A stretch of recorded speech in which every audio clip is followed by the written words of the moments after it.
Hello, welcome to Phoenix English hub. আমি তোমাদের মুর্শিদা ma'am, Phoenix English হাবের একজন ফ্যাকাল্টি। এই ভিডিওটা শুরু করার আগে আমি 2 মিনিটে একটা কথা বলবো। 2 মিনিট তোমাদের সাথে আমার যে জার্নি সেটাই আমি আগে প্রথমে বলবো, তারপরে তোমাদের কি করা উচিত সেটা নিয়েও একটু হালকা ডিসকাস করবো। আমার জার্নির কথা, গল্পটা আগে শুনে নাও।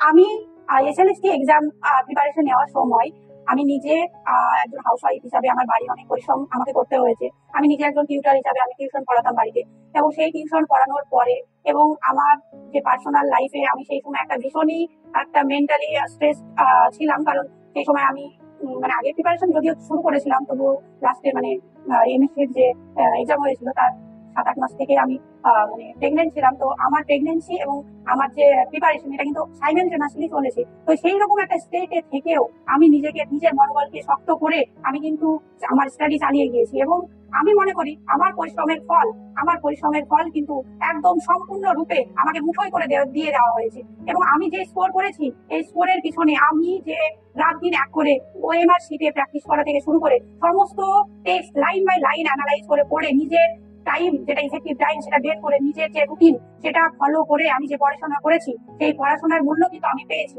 তাই আমি মনে করি তোমরা যারা ম্যারিড ওম্যান আছো, বা ধরো অনেকে মানে অনেক ছেলে যারা মানে অনেক ফ্রাস্ট্রেশনে ভুগছো, অনেকদিন বেকার হয়ে আছি, বা ধরো কোনো একটা কিছুর সাথে রিলেটেড আছো, কিন্তু মানে কোনো একটা জব করছো অথচ টিচিং জবে আসতে চাইছো, কিন্তু মনে করছো যে আমার ভীষণ অবস্টেকল। আবার জীবনের অবস্টেকল কিন্তু অনেক বড় বড় নিজে আমি নিজে পার্সোনাল মনে করি আমার লাইফে কিন্তু ভীষণ বড় একটা অবস্টেকল ছিল। সেটা পার করেই কিন্তু আমি সেটাকে এনার্জি তে পরিণত করেই কিন্তু আমি এই প্রিপারেশন নিয়ে আমি আমার বেস্টটা দিয়েছি। তাই আমি মনে করি তোমার বাচ্চা আছে, তোমার জব আছে আলাদা, তোমার ফ্যামিলির রেসপন্সিবিলিটি আছে, সমস্ত কিছুকে ওভারকাম করেও কিন্তু জীবনে যদি একটা গোল সেট করা হয়, সেই গোলটাকে কিন্তু অ্যাচিভ করা যায়। এবং আমি মনে করি আমি যখন পেরেছি তখন তোমরাও পারবে। তোমাদের শুধুমাত্র একটা প্রপার স্ট্র্যাটেজি, প্রপার প্ল্যান এবং প্রপার একটা গাইড বা প্রপার একটা সেলফ স্টাডি, কনসিস্টেন্ট স্টাডির প্রয়োজন, যেটা যদি করো সফলতা তোমাদের নিশ্চয় আসবে। আমি আরো একটা কথা বলে দিই, যে অনেকে আমাকে জিজ্ঞাসা করেছিলে যে কি কি বই ফলো করেছি, সেটা নিয়ে আমি একটা আলাদা ভিডিও করেছি, সেটা তোমরা দেখে নেবে। এসএলএসটির যে জার্নি ছিল, সেই জার্নিতে আমি কিভাবে সফলতা অর্জন করেছি, এখানে আমার আমার স্ট্র্যাটেজি কি ছিল এবং এটা আমি কিভাবে ক্র্যাক করেছি, সেই সমস্তটা কিন্তু আমি তোমাদের সাথে এখানে শেয়ার করবো। এবং এই যে জার্নি, আমার এসএলএসটির এক্সামের যে জার্নি ছিল, এখানে আমি কি কি অবস্টেকল ফেস করেছি এবং সেগুলো কি করে ওভারকাম করেছি, কিভাবে আমি আমার টাইম ম্যানেজমেন্টটা করেছি এবং মক টেস্ট কিভাবে মানে দিয়েছি, কি করেছিলাম, আমি সমস্তটাই তোমাদের সাথে শেয়ার করবো। তোমরা অনেকে আমাকে জিজ্ঞাসা করেছিলে, তো আমি আজকে তোমাদের সমস্ত ডাউট কিন্তু আজ ক্লিয়ার করবো। এবং এই ভিডিওটা দেখার পরে আমি এইটুকু নিশ্চিত যে তোমাদের যে এসএলএসটি এক্সামে কিভাবে পড়বে এবং কোনগুলো তোমরা ফলো করবে না, এবং কিভাবে পড়লে ইফেক্টিভ পড়া হবে এবং প্রথম এক্সামে বসেই তুমি সফলতা অর্জন করতে পারবে, সেটা আমি তোমাদেরকে এই ভিডিওতে সমস্তটা কিন্তু বলে দেবো। তো সঙ্গে থেকো এবং দেখো, ফুল ভিডিওটা কিন্তু দেখবে। শুরু করার প্রথমেই আমি বলবো যে তোমাকে যখনই তুমি তোমার এসএলএসটি জার্নি শুরু করবে, তার আগে এসএলএসটি মানে জার্নি শুরু করে না, যখনই তুমি কোনো এক্সামের জন্য প্রিপারেশন নেবে ভাববে, তখন তোমাকে কি করতে হবে? প্রথমেই তোমাকে করতে হবে সেটা হচ্ছে তোমার যে গোল, সেই গোলটাকে কিন্তু সেট করতে হবে যে হ্যাঁ, আমি এই এক্সামের জন্যই কিন্তু প্রিপারেশন নেব।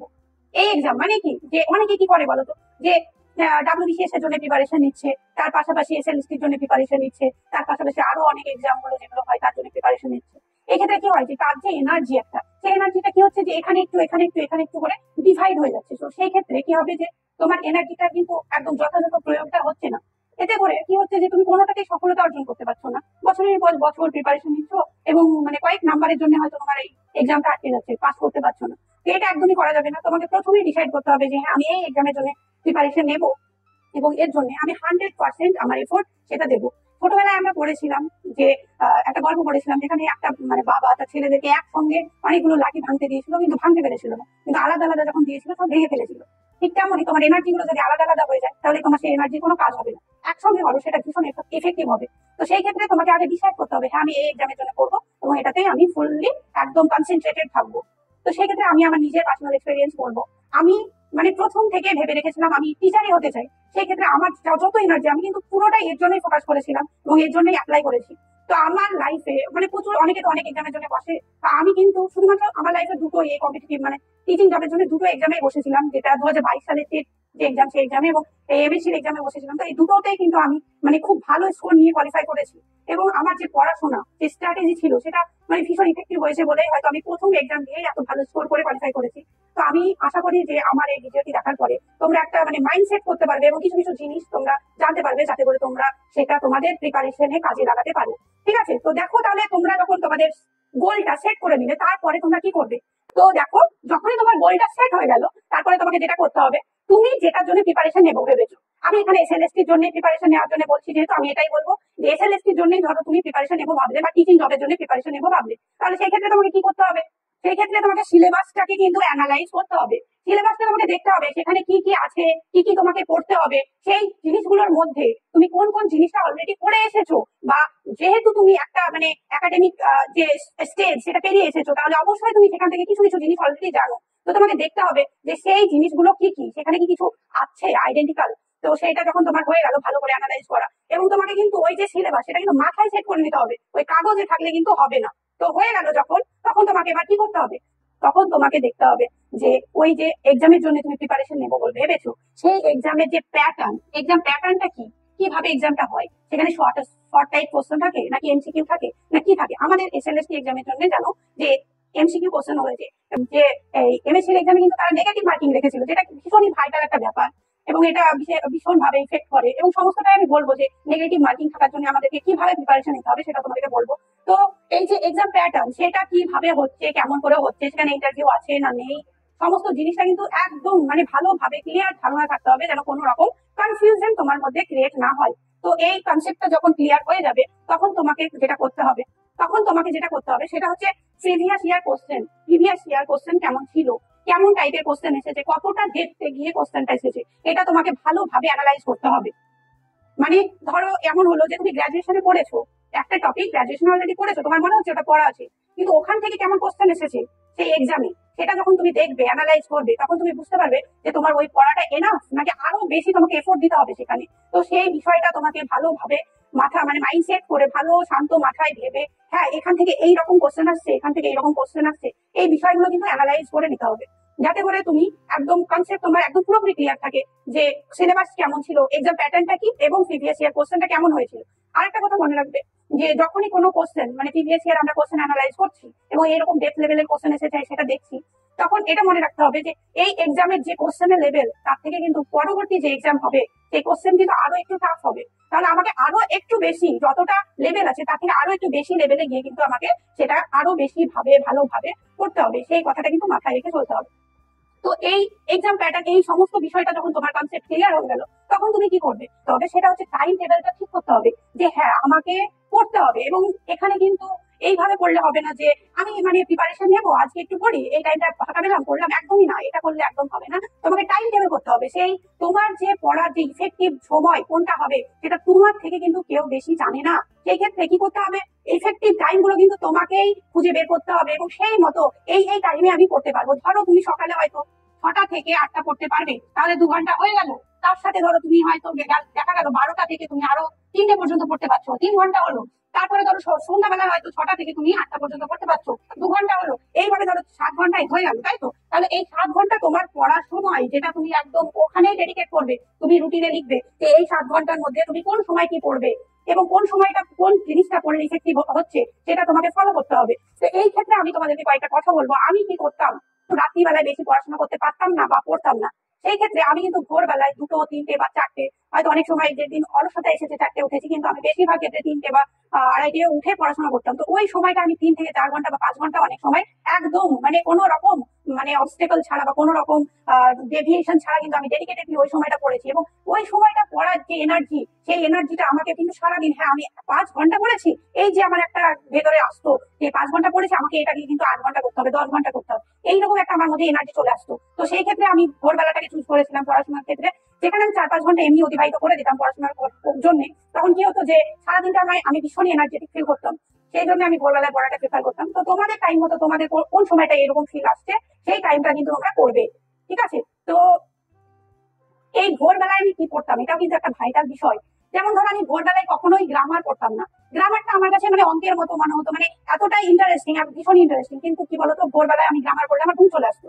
সেই জন্য আমি কখনো কিন্তু ভোরবেলায় গ্রামার পড়িনি, আমি পড়তাম টেক্সট, যেখানে স্টোরি আছে, একটা গল্প আছে, আমাকে একটা মানে আলাদা জগতে নিয়ে যায়, সেই জিনিসগুলো কিন্তু আমি পড়তাম ফুটিয়ে। দুপুরবেলার দিকে আমি কিন্তু গ্রামারের রুলস বা মুখস্থ করার কিছু থাকলে এইসব জিনিসগুলো কিন্তু পড়তাম, এবং বিকালের দিকে টাইম পেলে আমি গ্রামার করতাম, গ্রামারের প্র্যাকটিস করতাম। আর রাত্রিবার দিকে কিন্তু আমি মানে বিভিন্ন ধরনের কোশ্চেনের আনসার করা বা মানে অ্যানালাইসিস ধরো থাকলো বা কোনো রাইটার সম্পর্কে তাদের মানে লাইফ সম্পর্কে এরকম বিভিন্ন ধরনের জিনিসগুলো আলাদা আলাদা টাইম টেবিল ফলো করে আমি কিন্তু করতাম। তো সেই ক্ষেত্রে আমি কিন্তু মানে হয়তো 10 দিন বা 15 দিন বা 1 মাস অন্তর কিন্তু আমি রুটিন চেঞ্জ করতাম। মানে ধরো আমি ভাবলাম যে এই মাসে আমি 10 ঘন্টা পড়বো, কিন্তু কি হতো যে আমি 10 ঘন্টা কোনোদিনই পড়ার কমপ্লিট করতে পারতাম না। বা ভাবলাম যে আমি এই মাসে 28 দিন 10 ঘন্টা করে পড়বো, 28 দিন 10 ঘন্টা করে পড়বো, কিন্তু 28 দিন 10 ঘন্টা করে পড়বো এটা আমি ধরো ভাবতাম, কিন্তু কখনো আমার সেটা কিন্তু কমপ্লিট হতো না। আমি হয়তো খুব বেশি হলে হয়তো 20 দিন একদম ইফেক্টিভলি 10 ঘন্টা বা 8 ঘন্টা পড়তে পারতাম। তারপরে আবার কি হতো যে 8 দিন তো পড়তে পেলামই না, তার সাথে আবার হতো যে 10 ঘন্টা পড়তে পারছি না, 8 ঘন্টা পাচ্ছি বা 7 ঘন্টা 6 ঘন্টা পাচ্ছি, এরকম হয়ে যেত। সেই ক্ষেত্রে আমি আবার পরের মাসে কিন্তু রুটিন চেঞ্জ করতাম, চেঞ্জ করে আবার আমি গোল সেট করতাম, আরো বেশি করতাম কোনো মাসে, কোন মাসে কম করতাম যদি মনে হতো যে অবস্টেকলস বেশি আসবে। তো সেই ক্ষেত্রে এই জিনিসগুলো কিন্তু তোমাদেরকে পার্সোনালি ভাবতে হবে যে কিভাবে পড়লে কতটা মানে পড়লে আমি সময় দিতে পারবো। তো ইফেক্টিভনেসটা তুমি সব থেকে ভালো জানবে, তো তোমাকে এটা কিন্তু ঠিক করতে হবে। এবার বলি যে ধরো দেখা গেল যে পরপর 2 দিন তুমি পড়তে পারছো না, সেই ক্ষেত্রে কি তুমি পড়াশোনা ছেড়ে দেবে? অনেক সময় এরকম হয় যে স্ট্রেস চলে আসে, আমার পড়া হচ্ছে না, তাহলে আমি পিছিয়ে যাচ্ছি, তাহলে পড়বো না। না, একদমই না। লাইফে অবস্টেকলস আসবে, সেগুলো তোমাকে পার করে গিয়ে কিন্তু পড়াশোনা করতে হবে। 2 দিন যদি পড়া না হয়, সেটা যদি তোমাকে তাড়না করে, তাহলে সেটা কিন্তু তোমাকে কাজে লাগাতে হবে। মানে ওইটাকে তারপরে যে 8 ঘন্টা ভেবেছিলে সেটাকে তুমি আরো 8 থেকে 10 ঘন্টা বা 12 ঘন্টা করে দাও, সেই পড়াটা করো, দেখো তোমার মধ্যে অনেক এনার্জি চলে আসবে, পড়াটা অনেক বুঝতে পারছো। তো এই জিনিসগুলোকে ফলো করতে হবে, ঠিক আছে? তাহলে টাইম টেবিলটা কিন্তু ভীষণ ইম্পর্টেন্ট। তোমরা টাইম টেবিলটা ঠিক করবে, তারপরে তোমার প্রচুর কাজ আছে, প্রচুর। তো এইটার পর একদম পর পর একে একে যেই রকম আমরা টাইম টেবিল তৈরি করেছি সেই অনুপাতে পড়ে পড়ে কমপ্লিট করা, একদম কমপ্লিট করা। মানে এই না যে তুমি সামারিটাকে পড়ে নিলে বা কয়েকটা গ্রামারের এমসিকিউ প্র্যাকটিস করলে, একদমই না। একদম কনসেপ্ট বুঝে বুঝে একদম লাইন বাই লাইন টেক্সটের পড়ে সেটাকে কমপ্লিট করবে, তারপরে তোমার সেটা কমপ্লিট হলো। তাহলে সিলেবাস কমপ্লিট হয়ে গেল মানে কি তুমি এক্সামের জন্য প্রিপেয়ার? একদমই না। তাহলে তোমাকে করতে হবে যেটা revision, revision and revision and revision. রিভিশনটা কিন্তু লাইফে বা লাইফে বলবো না, তোমাদের এক্সামের জন্য বা কোনো কিছু শেখার জন্য সব থেকে বেস্ট একটা মেথড। যখন তুমি রিভিশন করবে, তুমি কোন জায়গাটা বুঝতে পারোনি বা কোন জায়গাটাই তোমার প্রবলেম হচ্ছে, কোন জায়গাটা আরো বেশি ফোকাস করতে হবে, এটা তুমি বুঝতে পারবে। তো সেই কারণে তুমি কি করবে, যখন সিলেবাসটা শেষ হয়ে গেল তারপরে আবার রিভিশন করবে এবং সেই সিলেবাসে লেগে থাকবে যতক্ষণ পর্যন্ত না পারফেকশন আসে। এবার রিভিশন যখন তুমি করছো বা সেই সময় তুমি কি করবে, শুধু রিভিশন করবে? একদমই না। রিভিশনের সাথে সাথে তোমাকে করতে হবে মক টেস্ট, মক টেস্ট দিতে হবে। এবার তোমার মানে যে তুমি প্রিপারেশন দিচ্ছ সেই সময় কি হবে যে তুমি ধরো সিলেবাসে একটা টেক্সট কমপ্লিট করলে, ধরো এবার সেই টেক্সটটা কতটা ইফেক্টিভলি তুমি বুঝতে পেরেছো বা সেটা তুমি কতটা প্রিপেয়ার সেটা দেখার জন্য তোমাকে কি করতে হবে, যে মক টেস্ট দিতে হবে। প্রচুর প্রচুর পরিমাণে মক টেস্ট তোমাকে কিন্তু অ্যাটেম্প্ট করতে হবে এবং সেখানে তোমার যে স্কোর সেটা কত আসছে সেটা তোমাকে কিন্তু ফলো করতে হবে। এবং যদি কম আসে তাহলে তোমার প্রিপারেশনে ঘাটতি আছে, সেই ঘাটতিটা পূরণের জন্য আবারও রিভিশন করতে হবে। তো রিভিশনটা কিন্তু ভীষণ ইম্পর্টেন্ট। এবার মক টেস্টের কাছে আসি, যেটা একটা ইম্পর্টেন্ট, এই যে বিষয়টা এটা কিন্তু প্রিপারেশনের জন্য ভীষণই ইম্পর্টেন্ট এবং ভাইটাল একটা বিষয়। কারণ এই মক টেস্টটাই তোমাকে কিন্তু অন্যান্য যে সমস্ত ক্যান্ডিডেট আছে তাদের থেকে তোমাকে এগিয়ে রাখবে অথবা পিছিয়ে দেবে যদি তুমি মক টেস্ট প্র্যাকটিস না করো। এবার মক টেস্টটা কিভাবে প্র্যাকটিস করবে? আর পড়া হয়ে গেল, তাহলে সেই টপিকের উপরে তুমি মক টেস্ট দেবে এবং কত পাচ্ছ সেটা দেখবে। এই বিষয়টা যেমন দেখবে, সেই রকমই 90 মার্কের, মানে 90 মার্কের যেহেতু এক্সাম হচ্ছে এখন, তাহলে আমরা ধরেই রাখছি যে 90 মার্কেরই এক্সাম হবে। তো এই 90 মার্কের এক্সাম এর জন্য তোমাকে মক টেস্ট দিতে হবে। এবার সেখানে যেহেতু আমাদের নেগেটিভ মার্কিং আছে, তাই সেই 90 এর মধ্যে তুমি কত পাচ্ছ, যে মাইনাস যে পার্সেন্টেজটা পাবে সেটা বাদ দেওয়ার পরে কত পাচ্ছ সেটা কিন্তু তোমাকে দেখতে হবে। এবং এইখানে একটা ইম্পর্টেন্ট জিনিস বলে রাখি, যেটা আমি ফলো করেছি। এই মক টেস্ট কিন্তু আমি শুধুমাত্র মক টেস্ট এই অনলাইনে বা এমনি দিলাম হয়ে গেল এরকম একদমই না। আমি এতগুলো বান্ডেলের মতো করে কিন্তু OMR শিট সেটা কিন্তু আমি প্রিন্ট আউট করে রেখেছিলাম। এবং আমি যখন আমার সিলেবাস কমপ্লিট হয়ে গেছিল এবং প্র্যাকটিস করছিলাম, সেই সময় কিন্তু আমি দিনে কম করে 3 থেকে 4টে ফুল মক টেস্ট OMR শিটে দিতাম। এবং সেখানে আমি যখন আমার দেওয়া হয়ে গেল তখন আমি মিলিয়ে মিলিয়ে দেখে কত পেলাম। ধরো আমি 85 পেলাম, সেখানে হয়তো আমার দরকার কোশ্চেন আমি আনঅ্যাটেম্প্ট রেখেছি বা অ্যাটেম্প্ট করেছি, ভুল হয়েছে, সেটা থেকে আমি মাইনাস কত পেলাম সেটা কিন্তু আমি একদম মানে ফুল অ্যানালাইজ করতাম। এবং এখানে আমি ক্রেডিটটা প্রত্যেকটা মক টেস্টে লিখে রাখতাম, যাতে করে আমি যখন উল্টিয়ে দেখতাম যে আমার মক টেস্টে আমার রেজাল্ট বাড়ছে না কমছে সেটাও আমি কিন্তু ফলো করতাম। তো এই যে মক টেস্টটা দিচ্ছ, নিজেকে যে মানে প্রিপারেশন কোনটা মানে কি হচ্ছে সেটা যে মিরর সেটা তোমাকে দেখিয়ে দেবে। তো সেই ক্ষেত্রে এই মক টেস্টটা সবসময় কিন্তু তোমাকে দিতে হবে। আর শুধুমাত্র অনলাইনে দিলে হবে না, OMR শিটে কিন্তু দিয়ে তোমাকে এটা প্র্যাকটিস করতে থাকতে হবে। মক টেস্টটা ভীষণই ভাইটাল একটা বিষয়। তো তাহলে তোমাকে এই বিষয়গুলো ফলো করতে হবে। এই যে বিষয়, এটা আমি কিন্তু নিজেও ফলো করেছি। আমি ওএমআর শিটে এবং মক টেস্ট দিয়েছি, এবং যত মানে যেখানে যা কোশ্চেন পেয়েছি সমস্তটাই কিন্তু আমি যেমন উত্তর করতাম, উত্তরের পাশাপাশি শুধুমাত্র উত্তর করে রেখে দিতাম না, সেখানে আমি করতাম কি, যে যদি 10টা কোশ্চেন থাকতো তার মধ্যে কত পেয়েছি সেটা আমি লিখে রাখতাম, যাতে করে আমাকে ওটা এনার্জি দিত অথবা ডিমোটিভেটেড করতো। মানে আমি এটা পাচ্ছি না এরকম মনে হতো, তখন আমি কি আরো এনার্জি নিয়ে আরো সেটা প্রিপারেশন নিতাম এবং ওটাকে আরো ভালো করে রেকটিফাই করে আবারও অ্যাটেম্প করতাম, যখন আমি আরো ভালো স্কোর করতাম। এই জিনিসটা তোমাদেরকেও কিন্তু ফলো করতে হবে বলে আমি মনে করি, এবং এটা ভীষণই এসএনএসটি সিলেবাস। সেখানে পোয়েমস আছে, শর্ট স্টোরি আছে, ড্রামা আছে, এসে আছে, নভেল আছে, যেটা 11-12 এর জন্য, এবং গ্রামার আছে। ঠিক আছে, এই যে গ্রামারের পোর্শন, এটা কিন্তু ভীষণই ভাইটাল। তার সাথে এগুলো তো ভাইটাল অবশ্যই, কিন্তু গ্রামারের পোর্শনটাও কিন্তু ভীষণই ভাইটাল একটা পোর্শন, যেখানে হয়তো 20 থেকে 25টা কোশ্চেন থাকবে, কিন্তু এই কোশ্চেন গুলো কিন্তু তোমাকে দেখিয়ে দেবে যে তুমি অন্যের থেকে এগিয়ে থাকবে না পিছিয়ে থাকবে। তো এই যে পোর্শনটা তুমি মানে নিজেকে প্রিপেয়ার করবে, সেটা তোমার মানে ভীষণই একটা ভাইটাল বিষয়। তো এটা বলে না সমস্তটাই আমি বলবো কিভাবে প্রিপেয়ার করবে। দেখো, পোয়েমের ক্ষেত্রে তোমাকে যেটা করতে হবে, একটা পোয়েম বোঝার জন্য অনেকে কি করে, যে একটা পোয়েম লাইন বাই লাইন একটু পড়ে নিলাম, মানে পড়ে নিলাম, অনেকটা বুঝে গেলাম, সেটা মনে হয়। একদমই কিন্তু ওটা না, ওইভাবে কিন্তু পোয়েম পড়লে হবে না। একটা পোয়েম পড়ার পরে দেখবে তুমি অনেক সময় কি হয়, যে একটা পোয়েম পড়ে নিলাম, তারপরেও দেখবে যে মনে হলো যে আমি এটা বুঝে গেছি, কিন্তু তারপরে যদি তুমি আবার পড়তে যাও, দেখবে যে অনেক কিছু যেন বুঝতে পারিনি, বা কেন যেন গোলমেলে মনে হচ্ছে, এরকম একটা আসবে। কারণ পোয়েমটা কিন্তু সবসময় ছোট হলেও কঠিন হয়। তো পোয়েমটা বোঝার জন্য তোমাকে সব প্রথমে যেটা করতে হবে, যে এই যে বিলং করে, বা পোয়েটের ব্যাকগ্রাউন্ড কি ছিল, বা ইম্পর্টেন্ট ইভেন্ট ঘটেছে কিনা, সেই এজে কোনো ইম্পর্টেন্ট ইভেন্ট ঘটেছে যেটা ওই পোয়েটকে এফেক্ট করেছে কি করেনি, বা কিভাবে মানে সেই সময়ের মানুষজন চলতো, বা সেই সময় কোন রাইটিং কে ভ্যালু দেওয়া হচ্ছে, সেখান থেকে ওই রাইটারটা অন্যরকম দিকে যাচ্ছে না একই রকম ভাবে লিখছে, এই সমস্ত বিষয়টা কিন্তু আমাদেরকে একটু ভালো করে পড়তে হবে। পোয়েমের ক্ষেত্রে ব্যাকগ্রাউন্ডটা কিন্তু ভীষণই ইম্পর্টেন্ট পোয়েমটাকে বোঝার জন্য। তো এই ক্ষেত্রে ব্যাকগ্রাউন্ডটা ভীষণই ভালোভাবে কিন্তু তোমাকে করে রাখতে হবে। ঠিক আছে, এইভাবে তোমরা প্রিপারেশন নিলে ধরো। তারপরে শর্ট স্টোরির ক্ষেত্রেও মোটামুটি তোমাকে একটা আইডিয়া তো রাখতেই হবে ব্যাকগ্রাউন্ড সম্পর্কে। তবুও তোমার যে পোয়েম সম্পর্কে যতটা ডেপথ লেভেলে গিয়ে পড়তে হবে, ততটা ডেপথ লেভেলে গিয়ে পড়ার প্রয়োজন নেই। তবুও তোমার ব্যাকগ্রাউন্ড কিন্তু জানতেই হবে।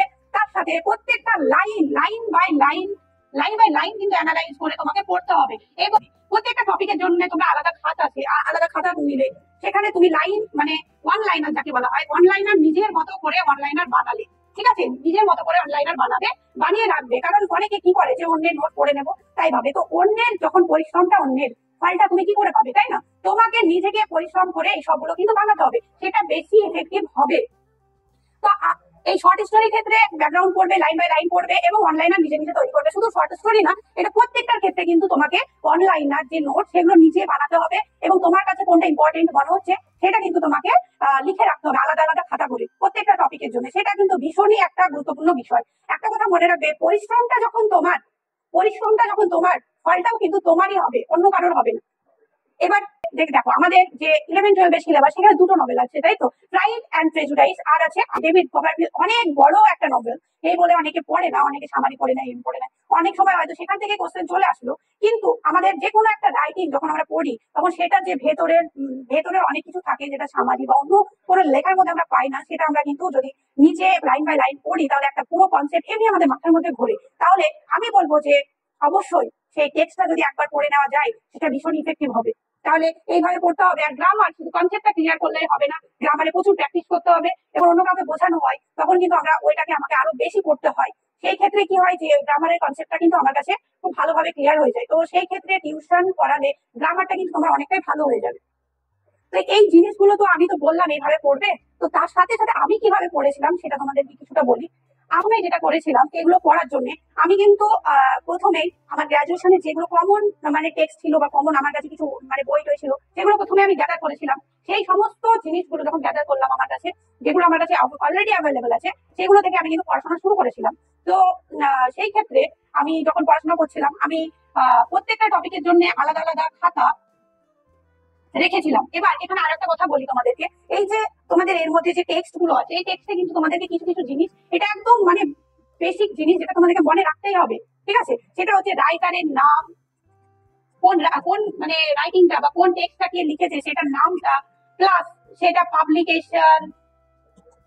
পাবলিকেশনটা কি ছিল, কবে কবে পাবলিশ হয়েছে, কোথায় পাবলিশ হয়েছে, কে পাবলিশ করেছে। তারপরে পোয়েমের ক্ষেত্রে রাইম স্কিমটা কি ছিল। তারপরে ধরো কবে লেখা হয়েছে, কোথায় লেখা হয়েছে, এই সমস্ত বিষয়গুলো আমি কি করতাম যে একটা ছোট্ট নোটবুকের মতো নোটবুক, একটা ছোট্ট নোটবুক কিন্তু আমি রেখেছিলাম, যেখানে কি করতাম যে আমি লিখেছিলাম পোয়েম বা সেই রাইটিংটার নাম লিখেছিলাম, তার নিচে ধরো তারপরে আমি লিখলাম যে ওটা কে লিখেছে, কবে লেখা হয়েছে, পাবলিশ কবে করা হচ্ছে, কোথায় পাবলিশ করা হচ্ছে, এবং রাইম স্কিমটা কি, সেখানে তাহলে ওটা কি টাইপের, এই সমস্ত ছোটখাটো যে বিষয় সেটা কিন্তু আমি ওই ছোট্ট নোটবুকটার মধ্যে নোট ডাউন করে রাখতাম। এবং যখনই আমার মানে সময় পেতাম আমি একবার করে দেখে নিতাম। এটা কি হতো যে একটা একটা ম্যাপ তৈরি হয়ে যেত যে এটা এই করেছে, সিলেবাসটা সম্পর্কে একটা ছোট্ট যে ধারণা, মানে বেসিক ধারণা, সেটা কিন্তু নিয়ে সমস্যা হতো না। সেই ক্ষেত্রে আমি কি করতাম, খাতাতে আমি কিন্তু অনলাইনের মতো প্রত্যেকটা লাইন থেকে যেটা আমার কোশ্চেন হতে পারে মনে হতো, আমি কিন্তু প্রত্যেকটা নোট ডাউন করে রাখতাম এবং নিজের মতো করে নোটের মতো করে অনলাইনার করে কিন্তু আমি আলাদা আলাদা করে রেখেছিলাম। এবং যখনই আমি মানে এক্সামের আগে পড়বো বলে কিন্তু এগুলো করেছিলাম। এমন না যে আমি একবার টেক্সটটা পড়ে নিলাম তারপরে এই অনলাইনার গুলো পড়ে আমি কাটিয়ে দিলাম, একদমই না, আমি কিন্তু টেক্সটটা বারবার পড়েছিলাম। তো এই বিষয়গুলো কিন্তু তোমাকে মাথায় রেখে এটা প্রিপারেশন নিতে হবে। আচ্ছা, এবার যখন এই সমস্ত বিষয়গুলো তুমি বুঝতে পেরেছো, এবার আমি কিছু মানে আমাদের পার্সোনাল লাইফে যখন আমরা প্রিপারেশন নেবো তখন পার্সোনাল লাইফে কিন্তু কিছু অবস্টেকলস আসবে। যে অবস্টেকলস গুলো যদি তুমি ওভারকাম করতে না পারো তাহলে কিন্তু তুমি ডিপ্রেশন বা বলতে পারো যে ডেভিয়েট হয়ে যেতে পারো বা ডিপ্রেশনে ভুগতে পারো। সেই ক্ষেত্রে প্রিপারেশনটা তোমার ভীষণ উইক হয়ে যাবে। তো অবস্টেকলসে আমি কি রেখেছি সেগুলো একবার দেখে নাও। দেখো, ওয়ার্কিং পার্সন অনেকেই আছো যে অলরেডি কোনো একটা কাজের সাথে যুক্ত আছো, সেই ক্ষেত্রে কি হয় যে টাইম দিতে পারছো না।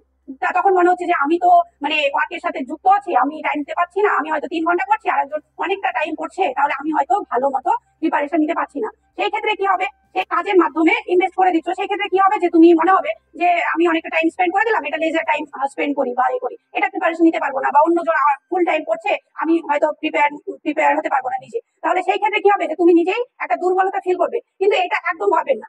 প্রিপারেশনের ক্ষেত্রে কনসিস্টেন্সি একটা ভীষণ ইম্পর্টেন্ট জিনিস।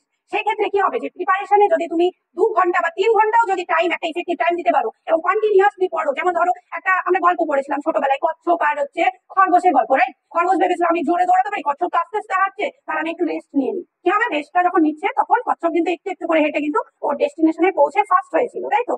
সেই ক্ষেত্রে তুমি যে 2-3 ঘন্টা পড়ছো, এটা যখন ইফেক্টিভলি কন্টিনিউয়াসলি পড়বে সেটা কিন্তু বেশ ইফেক্টিভ হবে। তো এই যে মানসিকতা, আমি টাইম কম পাচ্ছি, আমি হেরে যাবো বা আমি পারবো না পাস করতে, এই মেন্টালিটি একদম রাখবে না। তুমি পারবে, তুমি কনসিস্টেন্সি মেনটেন করো এবং কন্টিনিউয়াসলি প্রিপারেশনের মধ্যে থাকো। আমি নিশ্চিত আমি যখন পেরেছি তোমরাও পারবে, এইটুকু ভরসা রাখো। আমি কত অবস্টেকলস এর মধ্যে গিয়েছি সেটাও আমি তোমাদের সাথে শেয়ার করবো, তার আগে আমি এগুলো বলে নিই।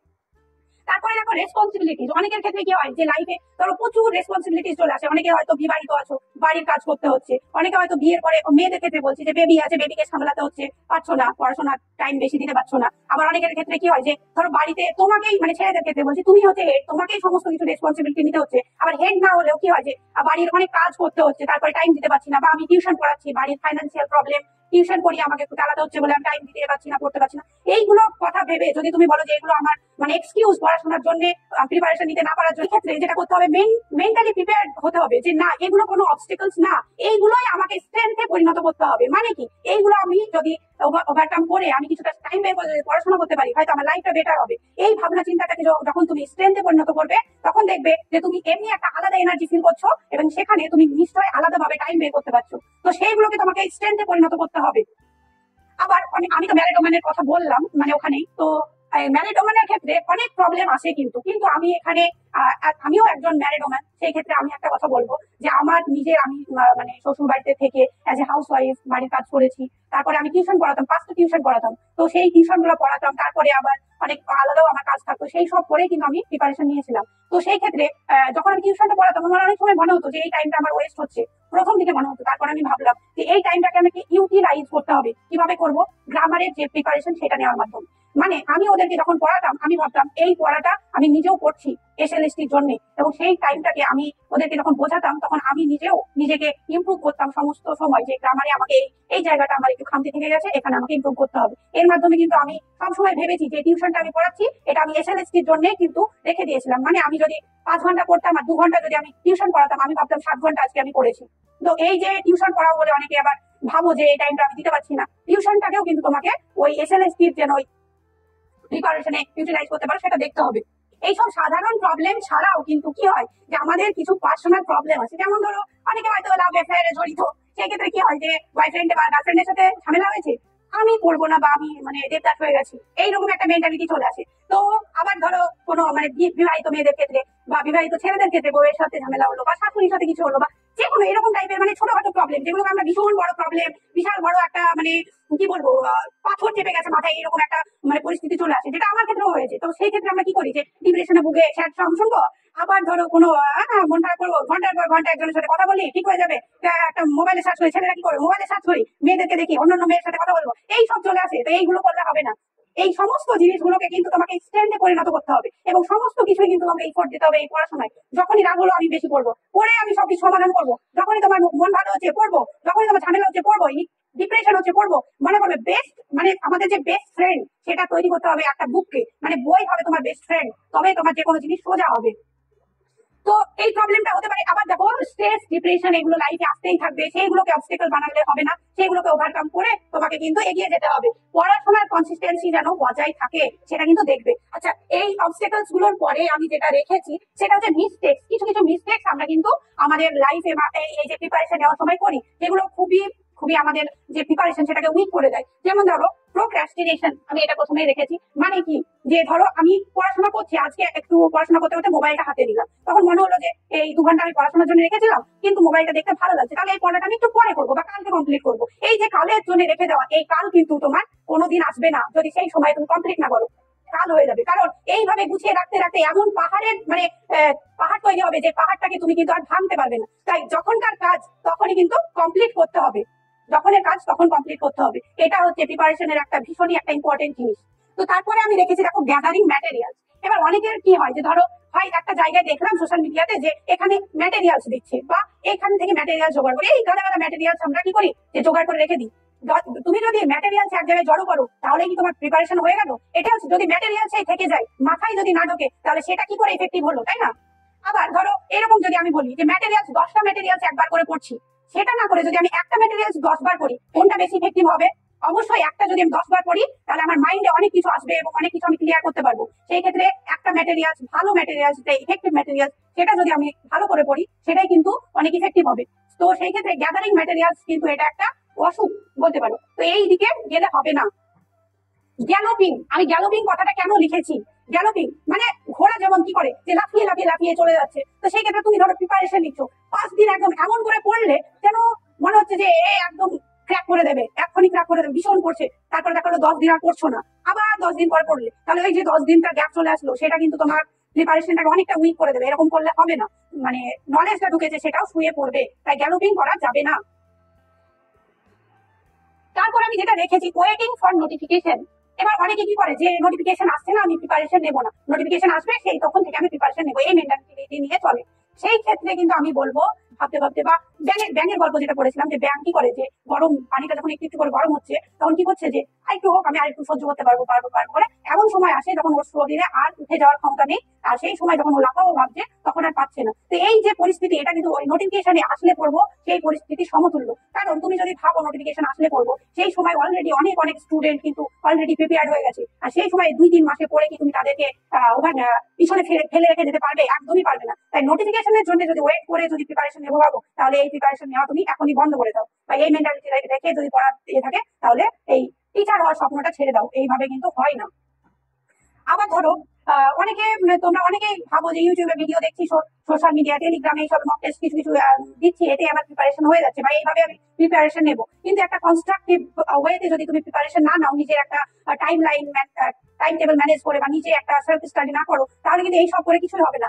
আর এতে কি হয় বলতো, ইউটিউবে ভিডিও দেখে আমি যখন নিচ্ছি প্রিপারেশন, কোনো একবার দেখতে ভালো লাগলো, দেখলাম, তারপরে দেখা গেলো একটা আলাদা ধরো এমন কিছু মানে আমাদেরকে এক্সাইট করে এরকম একটা ভিডিও আসছে, তার নিচে কি করবো আমরা ওই ভিডিওটা দেখতে লাগলাম, তারপর আরেকটা দেখতে লাগলাম, এইভাবে যে ডেভিয়েশন সেটা চলে আসে বা এরকম বিভিন্ন প্রবলেম হয়, বা কনসিস্টেন্সি যেটা সেটা মেনটেন করা যায় না। সোশ্যাল মিডিয়া থেকে বা ইউটিউব থেকে দেখে ভিডিও কখনোই শুধু মানে ওইগুলো দেখে যে প্রিপারেশন নেবো, এটা একদমই হয়, নিয়ে নেবো ভাবে। তো এইভাবে হয় না, একটা কনস্ট্রাকটিভ ওয়েতে নিজে টাইম টেবিল ম্যানেজ করে নিজে প্রিপারেশন নিতে হবে।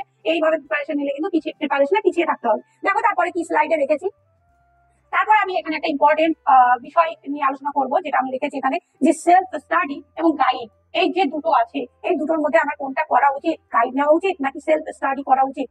কোনটা করলে বেস্ট হবে বা প্রিপারেশন? আমি কি করেছিলাম আমি সমস্তটাই বলবো। স্টাডির ক্ষেত্রে বলবো যে সেলফ স্টাডিটা কিন্তু ভীষণই টাইম কনজিউমিং একটা ব্যাপার। এই ক্ষেত্রে কিন্তু তোমাকে বিভিন্ন রকমের অবস্টেকল, বিভিন্ন রকমের ডেভিয়েশন, বিভিন্ন রকমের প্রবলেমের মুখোমুখি হতে হবে, কিন্তু এটার থেকে বেস্ট কিছু হয় না। কিন্তু এটাতে তোমাকে ফুললি ডেডিকেটেড থাকতে হবে। কিন্তু ধরো আমি বলি যে ধরো আমি আমার বাড়ি থেকে আমি একটা ডেস্টিনেশনে পৌঁছবো, আমি পথ জানি না, তাহলে সেই ক্ষেত্রে কি করবো, আমি এই দিক থেকে এই দিকে, এই দিক থেকে এই করতে করতে কিন্তু আমি সেই ডেস্টিনেশনে পৌঁছবো, তাই তো? অনেক ভুল হয়তো আমি ব্যাক নেবো বা মোড় নেবো, তারপরে আমি পৌঁছবো। কিন্তু যদি আমি গাইড নিয়ে চলি, তাই তো, যদি ধরো এরকম হলো যে আমি লোকেশন বা ম্যাপটা বের করে আমি যাচ্ছি, তাহলে সেই ক্ষেত্রে কি হবে, আমার যে ডেস্টিনেশন, পারফেক্ট যে ডেস্টিনেশনে পৌঁছানোর জন্য পারফেক্ট রুট, সেটা কিন্তু আমাকে দেখিয়ে দেওয়া হবে এবং সেই পথে আমি চলে যাবো, তাই তো, এবং ডেস্টিনেশনে খুব তাড়াতাড়ি পৌঁছে যাবো। তো সেই ক্ষেত্রে দেখো, তোমার কাছে যদি অনেক টাইম থাকে, অনেক রকমের তোমার এফোর্ট দেওয়ার ক্ষমতা থাকে, তাহলে সেলফ স্টাডিটাই বেস্ট। বললাম যে সেলফ স্টাডিতে অনেক টাইম কনজিউমিং একটা বিষয়। তো সেই ক্ষেত্রে যদি গাইড লাগে, গাইড নিয়ে যদি চলি, আমরা খুব তাড়াতাড়ি ডেস্টিনেশনে পৌঁছতে পারবো।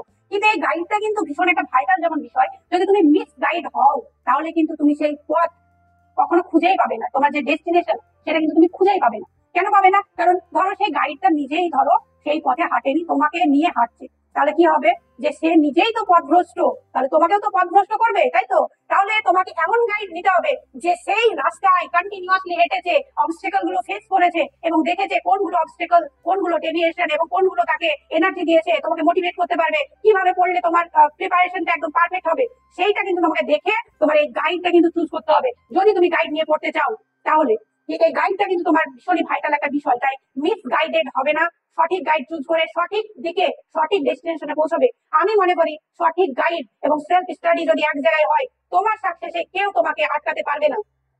আমি যখন প্রিপারেশন নিচ্ছিলাম, সেই সময় যদি আমি বলি যে আমি কি সেলফ স্টাডি করেছি নাকি গাইড নিয়ে চলেছি, তাহলে আমি বলবো তোমাদেরকে যে আমি সমস্ত রকম পথ, সমস্ত যেগুলো আমার পসিবল নেওয়া চাই, সেগুলো কিন্তু আমি ফলো করেছি। মানে আমি যখনই যেটা পেয়েছি, আমার মনে হয়েছে এটা হয়তো আমাকে কাজে লাগবে, কারণ আমি সেই সময় আমি প্রপার গাইড পাইনি, তাই আমাকে প্রচুর এফোর্ট দিতে হয়েছে। প্রচুর এফোর্ট দেওয়ার পরে এইদিকে ওইদিকে অনেক পথভ্রষ্ট হয়ে আমি কিন্তু সঠিক জায়গায়, সঠিক যে আমার যে ডেস্টিনেশন, সেই ডেস্টিনেশনে পৌঁছে আমি কিন্তু মেন্স এক্সামে 78 স্কোর করতে পেরেছি। সেটা আমি প্রথম এক্সামে কিন্তু বসেছিলাম, তারপরে পেরেছি। কিন্তু যে সঠিক গাইড হচ্ছে একটা ভীষণই ভাইটাল একটা বিষয়। অনেকেই তোমাকে বলবে, নোটের প্ররোচনা দেবে, অনেকেই বলবে যে এই বিষয়, তো এই বিষয় ভাবে হয় না। তোমাকে যে মোটিভেট করবে সেলফ স্টাডিতে, তুমি সেই গাইডকেই ফলো করবে, কারণ self study is the best. তার সাথে তোমাকে যে পড়িয়ে নেবে, তোমাকে ধরো তুমি পড়ছো, সেটা না তোমাকে মানে কি করছে, যে এই জিনিসগুলো দিচ্ছে, দিয়ে বলছে এটা করতে হবে না, সেটা করলে হবে না। যে গাইড তোমাকে পড়িয়ে নেবে, সেই গাইড হচ্ছে বেস্ট। কারণ তোমার যে পরিশ্রম, সেটার ফল তুমি পাবে, অন্যের পরিশ্রমের ফল কিন্তু তুমি পাবে না। তাই তুমি যে পরিশ্রমটা করছো, সেই পরিশ্রমের ফল যেহেতু পাবে, তাই তোমাকে যে পরিশ্রম করিয়ে নিচ্ছে, সেই গাইড যদি তুমি পাও, তাহলে সেইটাই হচ্ছে তোমার বেস্ট গাইড। এটা মাথায় রাখবে। আচ্ছা, এবার আমি এই ভিডিওটা শেষ করবো। তো এর জন্য আমি তোমাদেরকে বলবো যে এর জন্য তোমাদের যে একটা কনসেপ্ট আশা করি যে ক্লিয়ার হয়েছে, কিভাবে প্রিপারেশন নিলে বা কিভাবে পড়াশোনা করলে তোমাদের মানে ভালো হবে। তো সেই জন্য আমি আশা করি যে এই ভিডিওটা দেখার পরে তোমরা অনেক বেশি এনার্জেটিক ফিল করবে এবং তোমরা কাল থেকে একটা টাইম টেবিল ঠিক করে কোন সময় কি পড়বে সেটা ঠিক করার পরে একদম কনসিস্টেন্সি বজায় রেখে তোমরা তোমাদের জার্নি শুরু করবে। এবং আমি বিশ্বাস করি যে নিজের যে মন বা নিজের প্রতি যদি বিশ্বাস না থাকে, তাহলে কিন্তু আমরা কোনো কিছুই অ্যাচিভ করতে পারি না। তাই নিজের প্রতি বিশ্বাস রেখে যে হ্যাঁ আমিও পারবো, যখন মুর্শিদা ম্যাম পেরেছে, তার যে মানে নিজের লাইফের যে অবস্টেকল সেগুলো পার করে যখন পেরেছে, তখন আমিও পারবো, আমিও পারি, এই বিশ্বাস রেখে তোমরা প্রিপারেশন শুরু করো। এবং আমি মনে করি তোমাদের সফলতা তোমাদের হাতেই আছে, সেটাকে তোমাদেরকে ছিনিয়ে তোমাদের লাইফে প্রয়োগ করতে হবে। তো সেটা তোমরা আজ থেকেই বা কাল থেকে রুটিনটা তৈরি করে তোমরা তোমাদের জার্নি কিন্তু শুরু করে দাও। কারণ তোমরা পিছিয়ে থাকলে তোমাদের ডেস্টিনেশনও পিছিয়ে থেকে যাবে, পৌঁছতে পারবে না। তাই তোমাদের পড়াশোনা কিন্তু একদম কনসিস্টেন্সি মেনটেন করে শুরু করে দাও।